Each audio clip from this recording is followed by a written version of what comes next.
Yes, hapo kupoa na ni mzima wa afya kabisa. So na jambo moja ambalo nataka kushare na wewe muda huu sahi. Kuna swala la uzima wa milele. Nalizungumzia kwa ufupi sana. Okay. Lakini pia huwezi kuwa na uzima wa milele kama haumjui Mungu. Swali ni je, kwa nini tumjue Mungu? Tunamjua Mungu kwa sababu yeye ndo kimbilio letu.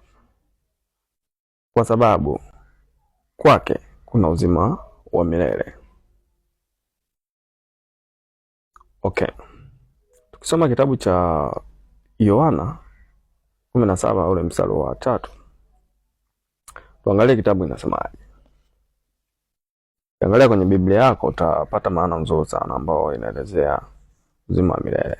So tutaangalia definition fupi ambayo inazungumzia uzima wa milele.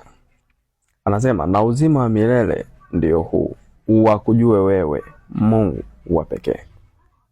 Uzima wa milele ndio huu, wakujue wewe Mungu wa pekee. Okay, tukiendelea hapa kusoma anasemaje? Mungu wa pekee, wa kweli na Yesu Kristo uliyemtuma. Kumbe kuna a lot of people tunaona wanazunguka, wanatembea, yani wanapumua, lakini hawana uzima wa milele. Kumbe ili uwe na uzima wa milele lazima umjue Mungu. Lazima umjue Mungu. Kwa sababu yeye kwake kuna uzima wa nini? Wa milele. So, watu wengi wanapozungumzia swala la kusema uzima uzima wa milele, mtu anaweza sema mimi mbona napumua, natembea. Yes, natembea lakini hauna uzima wa milele.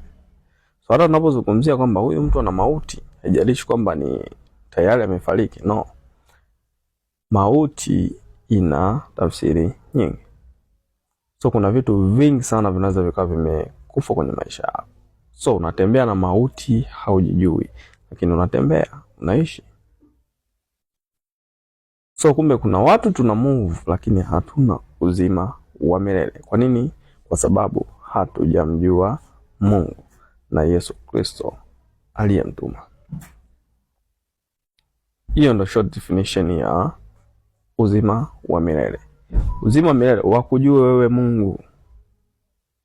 Wakujue wewe Mungu ili wawe na uzima wa nini? Wa milele. So kumbe uzima wa milele inatupasa tumjue Mungu ili tuwe na nini? Na uzima wa milele. Hiyo ndo definition ya nini? Ya uzima wa milele. Mungu akubariki sana.